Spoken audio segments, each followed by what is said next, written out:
In a close-knit community, a single act of prejudice at a local diner sets off an unexpected chain of events. The longtime owner makes a grave error when he refuses service to a respected veteran. As the veteran leaves, stung by the discrimination, the owner thinks the matter is settled. But he couldn't be more wrong. Unknown to him, his actions have caught the attention of someone with the power to challenge the town's deep-seated biases. What follows will surprise everyone and teach a powerful lesson about forgiveness and change. Before we dive into this incredible story, let us know in the comments where you're watching from today. And if you enjoy this story, don't forget to subscribe. John Carter let out a weary sigh as he eased his aging body out of his trusty old pickup truck. His joints creaked in protest, reminders of the years he'd spent serving his country. The warm southern sun beat down on his weathered face as he gazed up at the faded sign of Tom's Diner. A small smile tugged at the corners of his mouth. He'd been coming to this place for years, drawn by the promise of good food and friendly faces. As John pushed open the door, the familiar jingle of bells announced his arrival. The aroma of fresh coffee and sizzling bacon filled the air, making his stomach growl in anticipation. He shuffled towards his usual spot at the counter, nodding politely to the other patrons as he passed. But something felt different today. The usual hum of conversation seemed to die down as he entered, replaced by an uncomfortable silence. John could feel eyes on him, watching his every move. He tried to shake off the uneasy feeling, chalking it up to his old soldier's paranoia. As John settled onto a stool at the counter, he noticed Tom Harris, the diner's owner, emerge from the kitchen. Tom's face, usually creased in a welcoming smile, was set in a hard, unfriendly line. His eyes, cold and distant, bore into John with an intensity that made the old veteran shift uncomfortably in his seat. "What can I get for you today, John?" Tom's voice was gruff, lacking its usual warmth. John, choosing to ignore the change in Tom's demeanor, smiled kindly. "Just the usual, Tom. Cup of coffee and a slice of that famous apple pie of yours." Tom's jaw clenched, his knuckles turning white as he gripped the edge of the counter.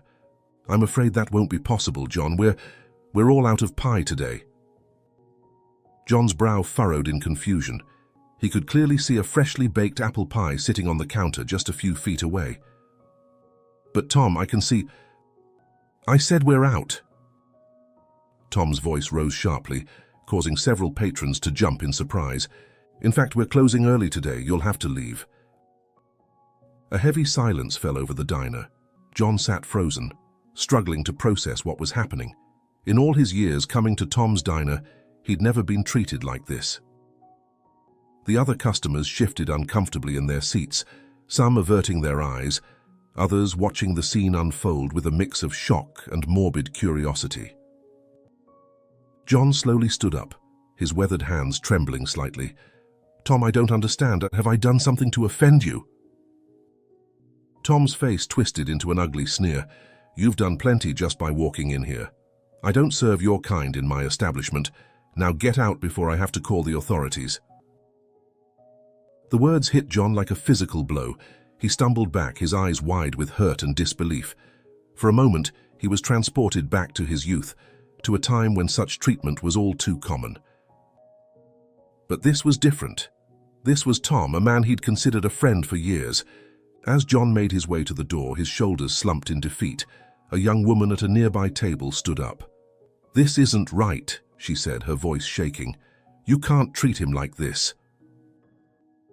Tom rounded on her, his face flushed with anger. "This is my diner and I'll run it how I see fit. If you don't like it, you can leave too." The woman hesitated for a moment, torn between her desire to stand up for what was right and her fear of confrontation. In the end, she sat back down, her eyes filled with shame as she watched John shuffle out of the diner. As the door closed behind John, the diner erupted into a flurry of whispers. Some patrons hurriedly paid their bills and left, unwilling to support such blatant discrimination. Others stayed, either agreeing with Tom's actions or too shocked to move.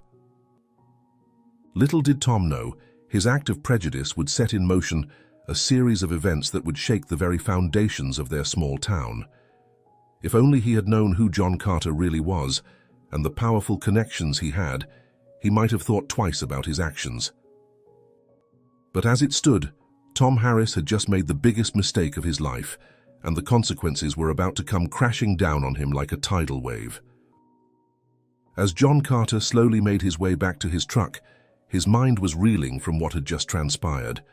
The warm sunlight that had felt so comforting earlier now seemed to mock him, highlighting the stark reality of the prejudice he'd just faced. He climbed into his vehicle, his hands shaking as he gripped the steering wheel.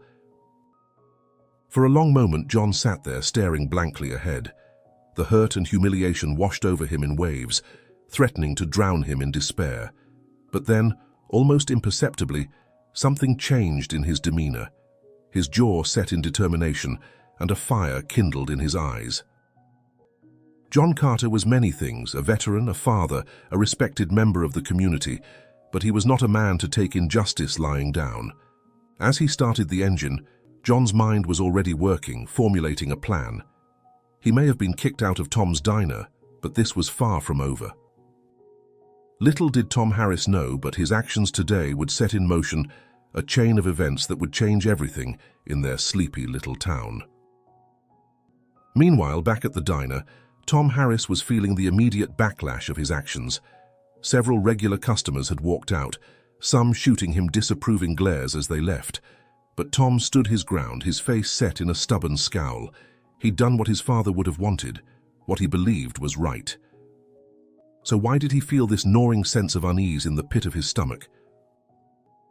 As the day wore on, word of what had happened at Tom's diner spread through the town like wildfire. People gathered in small groups on street corners and in front yards, their voices hushed as they discussed the shocking incident. John Carter was a well-known and respected figure in the community. Many couldn't believe that Tom, who had always seemed so friendly, could harbor such deep-seated prejudice. But there was one person in particular who, when he heard the news, felt a rage unlike anything he'd experienced before. Michael Carter, John's son, was sitting in his office in Washington, D.C., when he received the call from a family friend back home. As he listened to the account of what had happened to his father, Michael's grip on his phone tightened until his knuckles turned white. Michael Carter was not just any concerned son. He was a powerful U.S. senator, known for his work on civil rights and veterans issues. He had fought tirelessly to create a more just and equal society, and now his own father had been subjected to such blatant discrimination. The irony was not lost on him, and it only fueled his determination to right this wrong. As he ended the call, Michael sat back in his chair, his mind racing. He could use his position, his influence, to bring the full force of the law down on Tom Harris. He could make an example of him, show the world that such behavior would not be tolerated. But, as tempting as that was, Michael knew that such actions often only serve to deepen divides and breed more resentment. No, this situation called for a different approach. Michael leaned forward, picking up his phone again. He had some calls to make, some favors to call in. Tom Harris had no idea what was coming his way, but Michael was determined to teach him a lesson he would never forget. As the sun began to set on the small southern town, casting long shadows across the streets, the stage was set for a confrontation that would shake the community to its core. The actions of one prejudiced man were about to collide head-on with the determination of a son fighting for his father's dignity. And when the dust settled, nothing would ever be the same again. What happened next would shock everyone in town and teach a powerful lesson about the consequences of prejudice. But before we continue, if you're enjoying this story, make sure to give this video a thumbs up and subscribe to our channel for more incredible true stories of justice and redemption. The next morning dawned bright and clear, but there was a tension in the air that seemed to crackle like electricity. Word of John Carter's treatment at Tom's diner had spread far and wide, and the town was abuzz with speculation about what would happen next. Tom Harris arrived at his diner early, as he always did, to start the day's preparations. But as he approached the front door, he noticed something was amiss. A small group of people had gathered outside, holding signs that read "No to Racism" and "Equality for All." Tom's face flushed with anger as he pushed past them, unlocking the door with trembling hands. Inside, Tom tried to go about his usual routine, but he couldn't shake the feeling that something big was coming. He jumped at every jingle of the bell above the door, half expecting to see John Carter or the police walk in. But as the morning wore on and nothing happened, Tom began to relax. Maybe, he thought, this would all blow over soon. But Tom's relief was short-lived. Just as the lunch rush was beginning, the bell above the door jingled once more. Tom looked up, and his heart nearly stopped. Standing in the doorway was a man he didn't recognize, but there was something about him that commanded attention. He was tall, well-dressed, and carried himself with an air of authority that made Tom instantly wary. The stranger made his way to the counter, his eyes scanning the diner before settling on Tom. "Are you Tom Harris?" he asked, his voice calm but with an underlying edge of steel. Tom nodded, unable to find his voice. The stranger's eyes narrowed slightly as he studied Tom's face. "I'm Michael Carter," he said, and Tom felt his blood run cold. "John Carter's son. I believe we need to have a conversation about what happened here yesterday." Tom's mind raced. He had heard rumors that John had a son who was involved in politics, but he had dismissed them as small-town gossip. Now, faced with the reality, Tom felt a flicker of fear, but his pride and deeply ingrained prejudices quickly squashed it.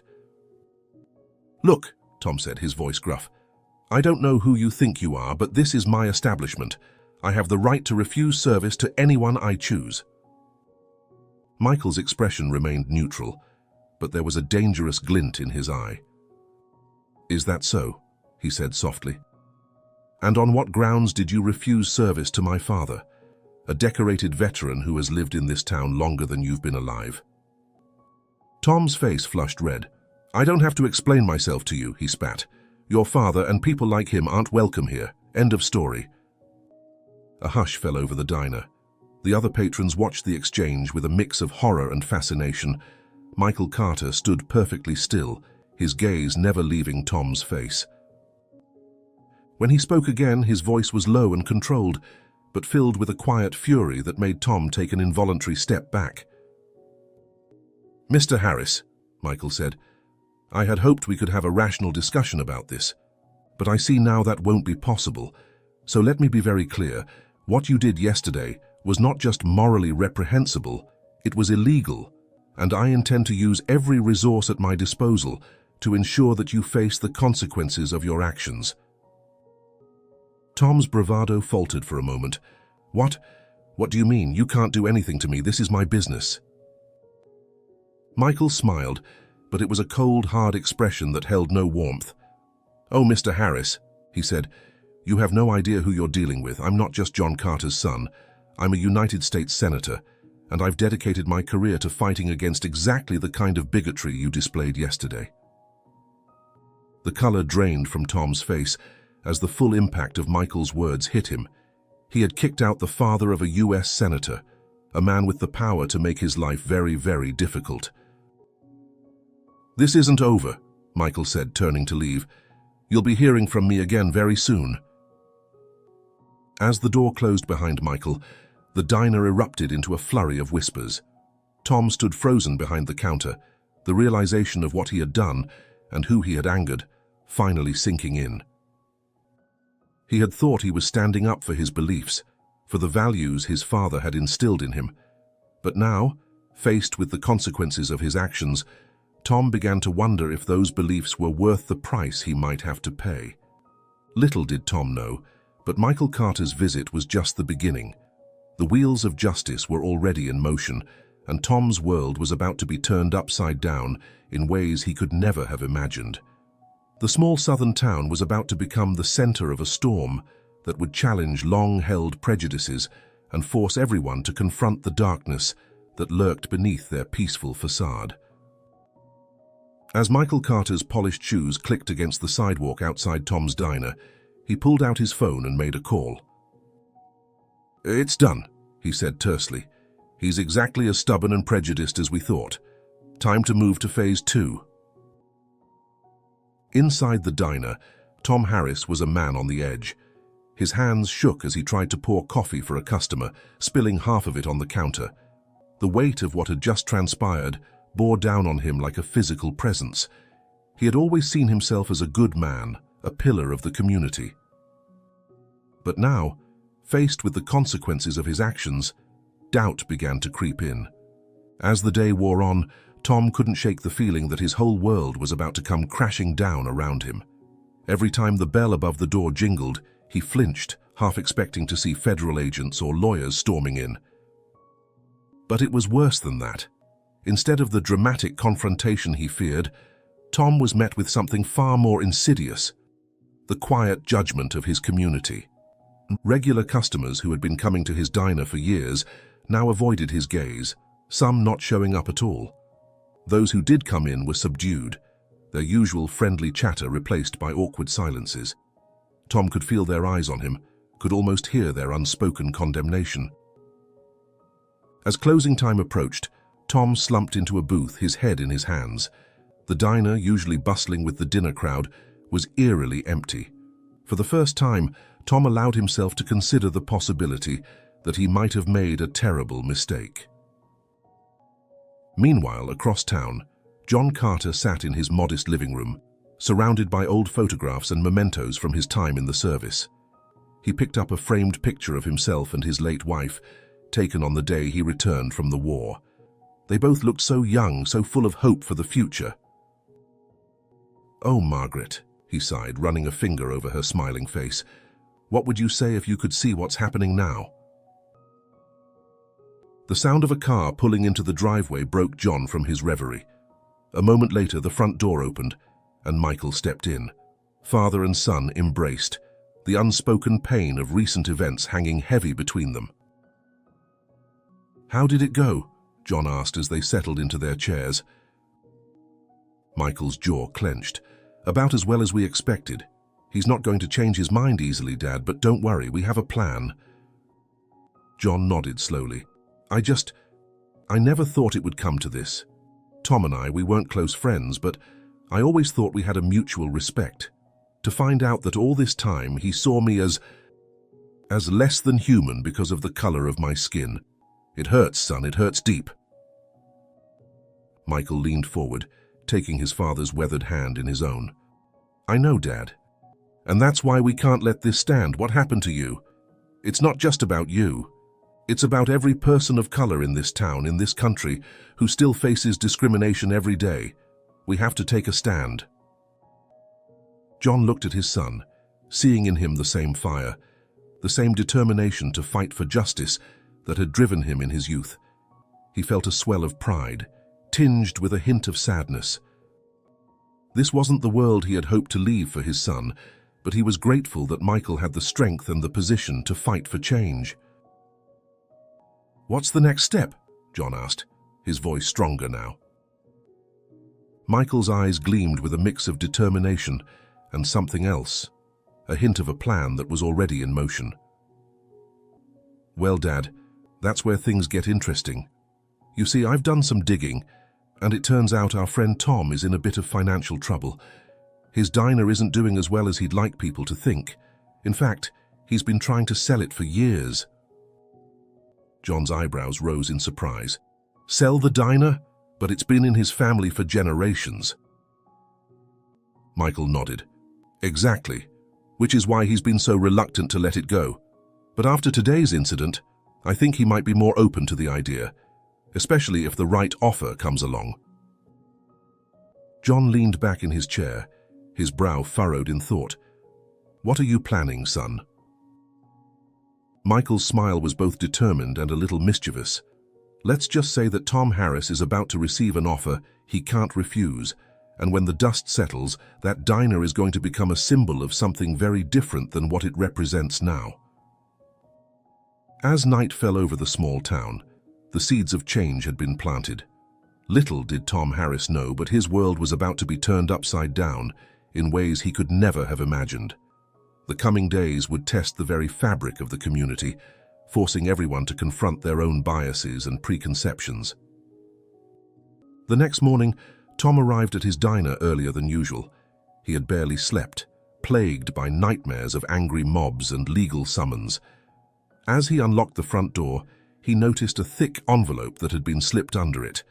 With trembling hands, he picked it up and tore it open. Inside was a formal-looking document, and as Tom's eyes scanned the contents, his face grew pale. It was an offer to buy his diner, for nearly twice its market value. The offer was anonymous, made through a law firm he didn't recognize. At the bottom of the letter was a note. "This offer is time-sensitive and contingent upon your immediate departure from the premises and agreement not to open another business in the area." Tom's mind reeled. Who would make such an offer? And why now? As much as he hated to admit it, the diner had been struggling for years. The thought of selling had crossed his mind more than once, but he had always pushed it away, clinging to the legacy his father had left him. But now, faced with the potential fallout from his confrontation with John Carter and his son, the offer seemed like a lifeline, a way out of the mess he had created. Yet something about it felt off. The timing was too convenient, the conditions too specific. As Tom stood there, lost in thought, the bell above the door jingled. He looked up to see Sarah, his longtime waitress, walk in. The moment she saw him, she stopped short, her expression guarded. "Tom, are you okay? You look like you've seen a ghost." Tom quickly shoved the letter into his pocket. "I'm fine," he said gruffly. Just a lot on my mind." Sarah nodded, her eyes filled with a mixture of concern and disappointment. "Tom, about yesterday. What you did to Mr. Carter, it wasn't right. A lot of people are talking about it. They're saying they won't come back to the diner." Tom felt a surge of anger. "It's my diner. I can serve who I want." Sarah flinched at his tone, and Tom immediately regretted his outburst. He ran a hand through his graying hair, suddenly feeling every one of his years. "I'm sorry, Sarah. I didn't mean to snap at you. It's just everything's falling apart and I don't know how to fix it." Sarah's expression softened slightly. "Maybe you could start by apologizing to Mr. Carter. It's not too late to make things right." Tom's jaw clenched. The thought of apologizing to John Carter went against everything he had been raised to believe. His father's voice echoed in his head, filled with bitterness and prejudice. But for the first time, Tom found himself questioning those long-held beliefs. As the day progressed, the diner remained eerily quiet. The usual lunch rush never materialized, and Tom found himself with far too much time to think. The letter in his pocket seemed to burn, a constant reminder of the decision he faced. Across town, Michael Carter was in a meeting with a group of community leaders. The room was filled with a mix of anger and determination as Michael laid out his plan. "What happened to my father is not an isolated incident," Michael said, his voice steady but filled with passion. "It's a symptom of a deeper problem in our community, but we have an opportunity here to turn this into a catalyst for change." An older woman, the head of the local NACP chapter, leaned forward. "What exactly are you proposing, Senator?" Michael smiled. "We're going to buy Tom's diner." A murmur of surprise rippled through the room. "Buy it?" someone asked. "Why would we want to do that?" "Because," Michael explained, "we're going to transform it into something new, a place that brings people together instead of dividing them, a symbol of unity and progress right in the heart of our town." As Michael outlined his vision, the energy in the room began to shift. Skepticism gave way to excitement as people began to see the potential in his plan. Meanwhile, John Carter sat on his front porch, lost in thought. The events of the past few days had stirred up memories he had long tried to forget. He closed his eyes, and suddenly he was back in the jungles of Vietnam, surrounded by the chaos of war. In his mind's eye, he saw again the face of Tom Harris Sr., his fellow soldier and friend. They had fought side by side, relying on each other to survive in a world gone mad. But then came that fateful day, the day that changed everything. John remembered the new recruit, a young black soldier fresh out of basic training. He had been scared, overwhelmed by the brutality of war. And in a moment of panic, he had made a fatal mistake, a mistake that cost the lives of several men. including Tom Sr.'s best friend. The grief and anger that followed had poisoned Tom Sr.'s mind. He had turned that pain into hatred, blaming not just the young soldier, but all black people for his loss. John had watched helplessly as his friend was consumed by bitterness, unable to see past his pain to the larger truth. That war was the real enemy, not the color of a man's skin. As John opened his eyes, returning to the present, he felt a deep sadness. He understood now where Tom Jr.'s prejudice came from. It was a legacy of pain, passed down from father to son. But understanding didn't make it right, and John knew that if there was ever going to be real change, the cycle had to be broken. Back at the diner, Tom was closing up for the night when he heard a knock at the door. He looked up to see Michael Carter standing outside. For a moment, Tom considered pretending he hadn't seen him, but something in Michael's expression made him pause. With a heavy sigh, Tom unlocked the door. "We're closed," he said, his voice gruff. Michael nodded. "I know, I'm not here as a customer, Mr. Harris. I'm here to talk." Tom hesitated for a moment, then stepped aside to let Michael in. The two men stood in the empty diner, the weight of history and prejudice hanging heavy between them. "I know about the offer you received," Michael said without preamble. Tom's eyes widened in surprise. "How did you—" "It doesn't matter," Michael cut him off. "What matters is what you're going to do about it." Tom's shoulders slumped. "I don't know," he admitted. "This place, it's all I have. It's my father's legacy." Michael's expression softened slightly.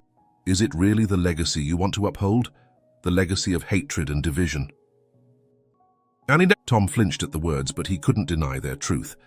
For the first time, he allowed himself to truly question the beliefs he had held for so long. "What do you want from me?" Tom asked, his voice barely above a whisper.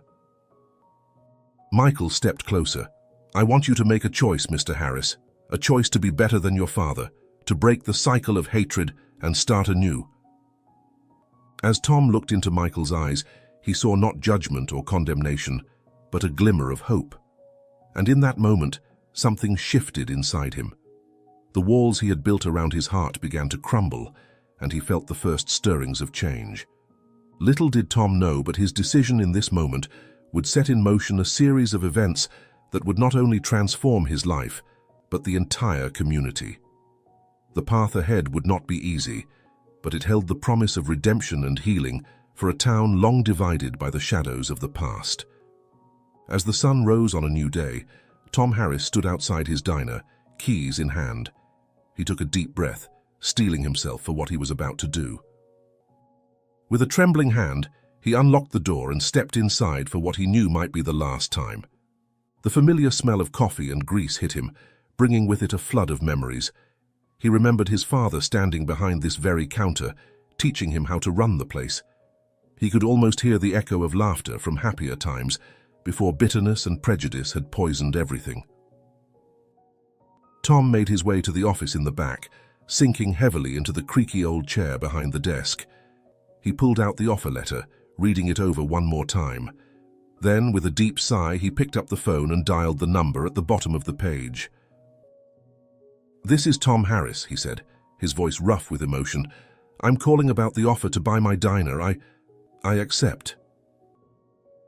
As Tom hung up the phone, he felt a strange mix of relief and sadness wash over him. It was done. The diner that had been in his family for generations would soon belong to someone else. But along with the sadness, there was also a glimmer of something else. Hope. Hope for a fresh start, a chance to be better than he had been. Across town, Michael Carter's phone buzzed with a text message. He read it quickly, a small smile tugging at the corners of his mouth. "It's done," he said to his father, who was sitting across from him at the breakfast table. Tom accepted the offer. John Carter nodded slowly, his expression thoughtful. "And now?" he asked. Michael's smile grew wider. "Now, Dad, we start phase 2 of the plan. It's time to transform that diner into something that will bring this community together, instead of tearing it apart." Over the next few weeks, the town buzzed with activity and speculation. The news that Tom Harris had sold his diner spread quickly, and rumors flew about who the new owner might be. Some said it was a big chain restaurant coming to town. Others whispered that it was being turned into a fancy coffee shop. But the truth, when it was finally revealed, shocked everyone. It was a sunny Saturday morning when the newly renovated diner was unveiled. A crowd had gathered outside, curious to see what changes had been made. At the stroke of noon, the doors swung open, and gasps of surprise rippled through the crowd. Standing in the doorway, a warm smile on his face, was John Carter. "Welcome, everyone," John said, his voice strong and clear. "Welcome to the Veterans Table." The crowd murmured in confusion and surprise.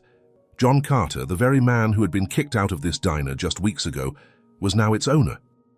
John stepped aside, inviting everyone to come in and see for themselves.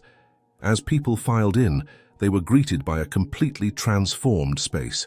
The walls were adorned with photographs and memorabilia from various wars, honoring veterans of all races and backgrounds. The booths had been reupholstered in a deep blue, reminiscent of military uniforms. But the most striking change was the large mural on the back wall. It depicted a diverse group of soldiers standing shoulder to shoulder, their faces etched with determination and camaraderie. At the center of the mural were two figures, a young black soldier and a young white soldier, their arms around each other's shoulders. To those who knew the story, the resemblance to young John Carter and Tom Harris Sr. was unmistakable. As people took in the changes, John made his way to the center of the room. "Friends, neighbors," he began, his voice filled with emotion, "this diner has long been a fixture in our community, but it has also been a symbol of division and prejudice. Today, we change that. Today, we turn it into a place of unity, understanding, and healing." John went on to explain that the Veterans Table would be more than just a restaurant. It would be a community hub, a place where veterans could come for support, and where people of all backgrounds could gather to share meals and stories. There would be regular events focused on promoting understanding and breaking down barriers. As John spoke, the crowd's initial shock gave way to enthusiasm. People began to nod, some wiping away tears. The atmosphere in the diner shifted, filled with a sense of hope and possibility. But there was one more surprise in store. As John finished speaking, he gestured towards the kitchen. "And now I'd like to introduce you to our new head chef." The kitchen doors swung open, and a hush fell over the crowd. Standing there, wearing a crisp white chef's uniform, was Tom Harris. Tom stepped forward, his eyes downcast, his shoulders hunched as if expecting a blow. But when he finally looked up, he was met not with anger or judgment, but with a sea of curious faces. I know I'm probably the last person you expected to see here," Tom began, his voice shaky, "and I know I don't deserve your forgiveness. What I did, what I believed, it was wrong. Deeply, terribly wrong." Tom's voice grew stronger as he continued. "But John and Michael Carter have given me a chance I don't deserve, a chance to learn, to grow, to be better than I was, and I promise you I will spend every day trying to earn the trust they've placed in me." The diner fell silent as Tom's words sank in. Then slowly, someone began to clap. Others joined in, and soon the room was filled with applause. It wasn't forgiveness, not yet. But it was acknowledgement of the difficult journey Tom was undertaking and the courage it took to admit his mistakes publicly. As the applause died down, John stepped forward again. "This is what the Veterans Table is all about," he said. "It's about second chances. It's about healing old wounds and building a better future together. And I hope you'll all be part of it." With that, John declared the diner officially open. As people began to mingle, sampling the food and exploring the new space, there was a palpable sense of change in the air. Old barriers were breaking down, conversations were starting, and a community was beginning to heal. In the kitchen, Tom worked alongside his new staff, a diverse group of people he would never have considered hiring before. He felt a weight lifting from his shoulders with each meal he prepared, each smile he received. He knew the road ahead would be long and difficult, but for the first time in years, he felt hope. Meanwhile, John and Michael Carter stood back, watching their vision come to life. "Do you think it will work, Dad?" Michael asked quietly. John smiled, his eyes twinkling. "It's a start, son, a good start, and sometimes that's all you need to change the world." As the day wore on, the veterans' table buzzed with activity. People who had never spoken to each other before were now sharing tables, swapping stories, and finding common ground. The walls that had divided the community for so long were beginning to crumble, one conversation at a time. In the weeks and months that followed, the veterans' table became more than just a diner. It became a symbol of hope and transformation for the entire town. Regular events brought people together to discuss difficult topics, bridging divides that had existed for generations. Tom Harris, true to his word, worked tirelessly to earn the trust of the community. He listened, he learned, and he changed.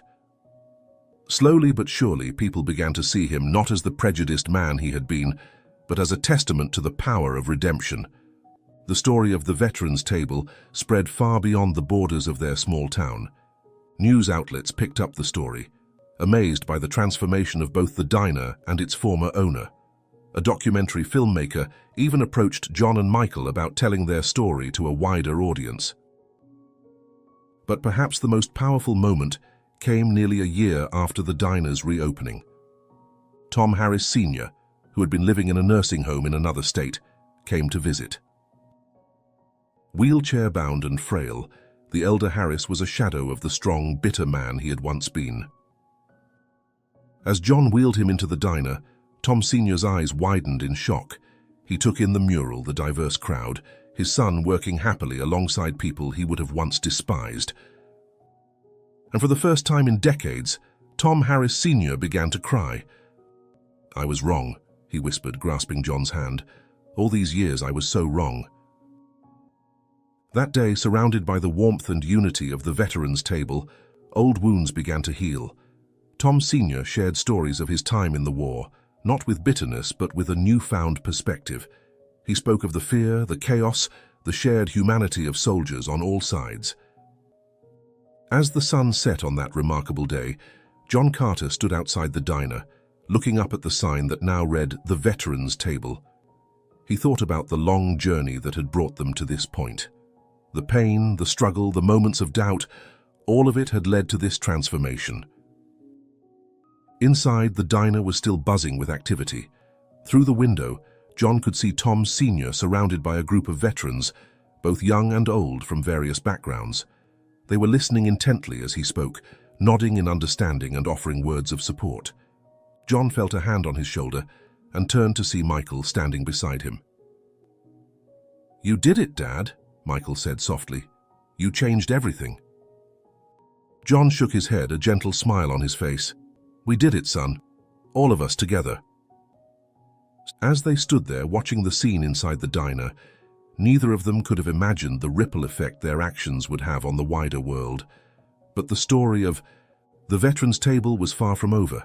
In fact, it was about to enter a new chapter that would touch lives far beyond their small southern town. The next morning, as John was preparing to open the diner, he received an unexpected call. It was from a producer at a national news network. They wanted to do a feature story on the veterans' table and the remarkable transformation it had sparked in the community. At first, John was hesitant. He hadn't done any of this for recognition or fame. But as he thought about it, he realized that sharing their story could inspire others to take similar actions in their own communities. With that in mind, he agreed to the interview. The day the news crew arrived, the entire town seemed to be buzzing with excitement. People gathered outside the diner, hoping to catch a glimpse of the cameras and maybe even get interviewed themselves. Inside, John sat at one of the booths, the mural of diverse soldiers serving as a powerful backdrop. As the interview began, he spoke from the heart about the incident that had started it all, the pain of facing such blatant discrimination, and the decision to respond with love and understanding rather than anger. "It would have been easy to respond to hatred with more hatred," John said, his voice steady and clear. "But that would have only perpetuated the cycle. Instead, we chose to see this as an opportunity for growth and healing. The reporter then turned to Tom Harris, who had joined them at the booth. Tom's hands shook slightly as he began to speak, but his voice grew stronger as he shared his story of transformation. "I was raised with certain beliefs," Tom said, his eyes glistening with unshed tears. "Beliefs that I now know were wrong. It took this experience and the incredible grace shown by John and Michael Carter to open my eyes. I'm not proud of who I was, but I'm working every day to be someone I can be proud of." As the interview progressed, other members of the community joined in, sharing their own experiences of how the Veterans Table had changed their perspectives and brought people together who might never have interacted before. The reporter, clearly moved by the stories she was hearing, asked John what message he hoped people would take away from their experience. John thought for a moment before responding. "I hope people will see that change is possible, even in the face of deeply ingrained prejudices. It's not easy, and it doesn't happen overnight. But with patience, understanding, and a willingness to see the humanity in everyone, we can build a better world." As the news crew packed up their equipment, there was a sense of anticipation in the air. Everyone knew that once their story aired, things might never be the same again. And they were right. The feature story aired on a Sunday evening during prime time. As millions of viewers across the country tuned in, they were captivated by the tale of a small southern town's journey from division to unity. The response was immediate and overwhelming. Social media exploded with reactions, phone lines at the network were flooded with calls, and the Veterans Table became a trending topic overnight. In the days that followed, the diner was inundated with visitors from all over the country. People drove for hours, even days, just to see the place for themselves and experience the atmosphere of acceptance and healing that had been created there. But it wasn't just curious tourists who were drawn to the diner. Community leaders from other towns and cities began to reach out, eager to learn how they could implement similar programs in their own areas. John and Michael found themselves fielding calls and emails from people all over the country, seeking advice on how to bridge divides and promote healing in their communities. The impact of their story reached even further than they could have imagined. A group of filmmakers approached them about creating a documentary, not just about the Veterans Table, but about the larger issues of prejudice, forgiveness, and community healing. As filming began, John, Michael, and Tom found themselves revisiting the events that had led them to this point. It wasn't always easy. Reliving some of the painful moments brought back difficult emotions, but it also reinforced how far they had come and strengthened their resolve to continue their work. The documentary crew followed them for months, capturing the day-to-day operations of the diner, the community events they hosted, and the ongoing process of healing and growth. They interviewed townspeople, veterans who had found a home at the Veterans Table, and even some of those who had initially been skeptical of the changes. One of the most powerful moments came when they interviewed Tom Harris Sr. The elder Harris, his health declining but his mind sharp, spoke with raw honesty about the roots of his prejudice and the transformative power of the love and forgiveness he had experienced. "I carried so much anger for so long," Tom Sr. said, his voice weak but his eyes clear. "I let one terrible moment in war define how I saw an entire group of people. But being here, seeing what my son and John have built together, it's opened my eyes. I only wish I had learned this lesson sooner." As the documentary neared completion, word of its production spread, creating even more anticipation. Major film festivals expressed interest in premiering it, and there was even talk of Oscar potential. But for John, Michael, and Tom, the true measure of success wasn't in accolades or recognition. It was in the small, everyday changes they saw in their community, and in the stories they heard from people who had been inspired by their example. One evening, after a long day of filming, John sat at the counter of the Veterans Table, nursing a cup of coffee. The diner was quiet, the last customers having left for the night. Tom was in the kitchen cleaning up, while Michael sat nearby going over some paperwork. "You know," John said, breaking the comfortable silence, "when all this started, I never could have imagined where it would lead." Michael looked up from his papers, a smile playing on his lips. You mean you didn't envision becoming a national symbol for community healing and racial reconciliation? John chuckled, shaking his head. Hardly. I just wanted to stand up for what was right, to show that love could overcome hatred. Tom emerged from the kitchen, wiping his hands on a towel. And look what that stand has created, he said, gesturing around the diner. You've changed so many lives, John. Mine most of all. John reached out, clasping Tom's shoulder. We've all changed, Tom. That's the beauty of it. We're all on this journey together. As they sat there, the three men who had once been on opposite sides of a deep divide, now united in purpose, they couldn't help but feel a sense of awe at the path that had brought them here. Little did they know, but their journey was far from over. The release of the documentary would catapult their story onto the world stage, inspiring movements for change and reconciliation in ways they had never dreamed possible. But that, as they say, is another story. The premiere of the documentary, titled Table of Brotherhood, The Veterans' Table Story, was held in a packed theater in New York City. John, Michael, and Tom found themselves walking the red carpet, an experience none of them had ever imagined. As they took their seats in the darkened theater, surrounded by film industry elites, civil rights leaders, and media personalities, they felt a mix of excitement and trepidation. How would their story be received by this diverse, worldly audience? The film began with the incident at the diner, pulling no punches in its depiction of the ugly reality of racism. Many in the audience gasped audibly at Tom's initial treatment of John. But as the story unfolded, showing the transformation of both individuals and the entire community, the mood in the theater shifted. By the time the credits rolled, there wasn't a dry eye in the house. The applause was thunderous and sustained. As John, Michael, and Tom made their way to the stage for a Q&A session, they were greeted with a standing ovation. The questions from the audience were thoughtful and probing. One viewer asked John how he had found the strength to forgive Tom. John paused before answering, his voice filled with emotion. Forgiveness isn't about excusing what happened. It's about choosing to not let hatred consume you. It's about seeing the humanity in everyone, even those who have wronged you. It's not easy, but it's necessary if we want to move forward as a society. Another audience member asked Tom what he would say to others who held similar prejudices to those he once had. Tom took a deep breath, his hands gripping the podium tightly. I would tell them that holding on to hate only hurts yourself.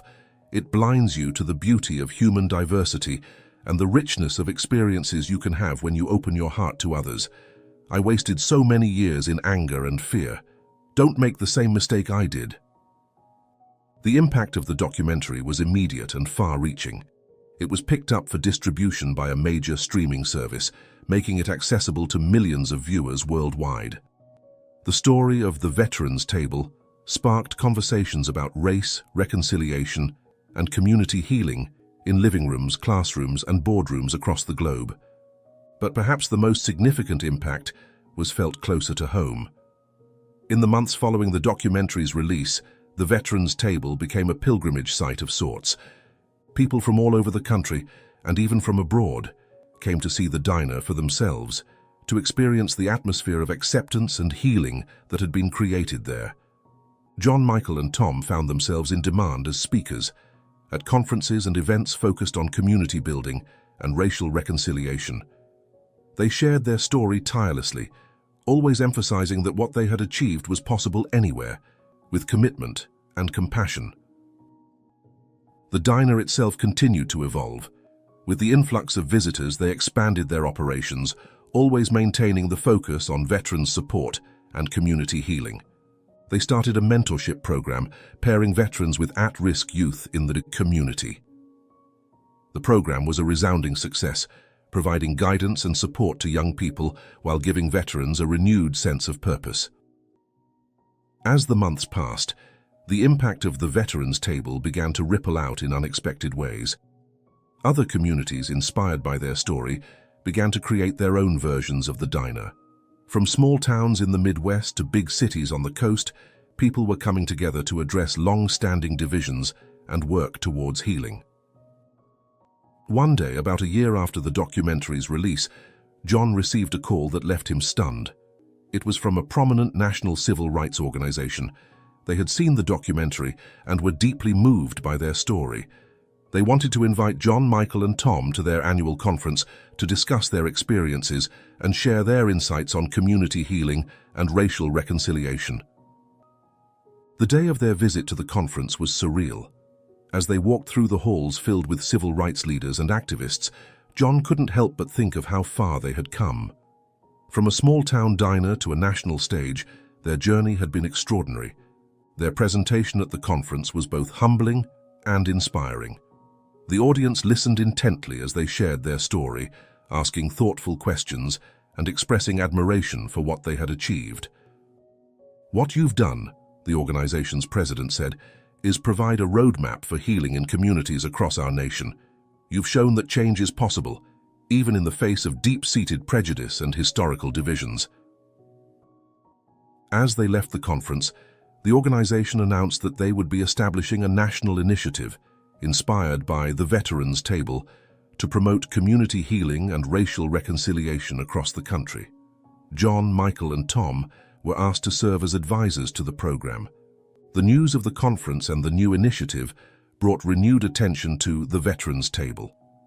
News crews descended on the small town, eager to capture the reaction of the community to this latest development. But amidst all the excitement and media attention, John, Michael, and Tom remained focused on the work at hand. They knew that true change didn't come from grand gestures or national recognition, but from the day-to-day efforts of individuals committed to making a difference. Back at the diner, life went on. Veterans continued to find solace and support within its walls. Community members from all walks of life came together over meals, sharing stories and bridging divides. And Tom, once the face of prejudice in the town, continued his journey of growth and redemption. One evening, as the sun was setting and the last customers were leaving, John found Tom standing in front of the mural, lost in thought. "Penny for your thoughts?" John asked, coming to stand beside him. Tom was quiet for a moment before responding. "I was just thinking about my father," he said softly, "about how proud he would be of what we've accomplished here, and how sad he would be that he wasted so many years in anger and bitterness." John nodded, understanding the complex emotions Tom was grappling with. Your father's journey, like yours, is a powerful reminder that it's never too late to change. His story is part of what makes this place so special. As they stood there looking at the mural that depicted soldiers of all races standing together, they heard the door open behind them. Turning, they saw Michael enter, a look of excitement on his face. "You're not going to believe this," Michael said, waving a letter in his hand. "We've been nominated for the Nobel Peace Prize." John and Tom exchanged shocked looks. The Nobel Peace Prize. It seemed almost unbelievable that their small-town diner could be considered for such a prestigious honor. "The nomination cites our work in community healing and racial reconciliation," Michael continued, reading from the letter. "They say we've provided a model for addressing deep-seated societal divisions in a peaceful and transformative way." As the news sank in, John felt a mix of emotions wash over him. Pride in what they had accomplished, humility in the face of such recognition, and a renewed determination to continue their work. "Well," John said, a smile spreading across his face, "I guess we'd better get back to work. We've got a lot more healing to do." Tom nodded in agreement, while Michael chuckled at his father's understated reaction to such momentous news. As they locked up the diner that night, the three men couldn't help but reflect on the incredible journey that had brought them to this point. From a single act of prejudice to a movement that was changing lives across the nation, the Veterans Table had become so much more than just a diner. It was a beacon of hope, a testament to the power of forgiveness, and a living example of what can be achieved when people come together to heal old wounds and build a better future. As they walked out into the quiet night, the neon sign of the Veterans Table glowed warmly behind them, a symbol of the light they had brought into a world often darkened by division and hatred. The story of John Carter, Michael Carter, and Tom Harris was far from over. In fact, in many ways, it felt like it was just beginning. With each life they touched, each community they inspired, and each barrier they broke down, they were writing a new chapter in the ongoing story of America's journey towards true equality and understanding. And it all started with a simple act of forgiveness in a small-town diner. What would you have done if you were in John Carter's position? Would you have found the strength to forgive and create something positive out of a painful experience? Let us know your thoughts in the comments below. If you liked this story as much as we did, I handpicked this next one that will warm your heart. Please don't miss it. Click here to watch it.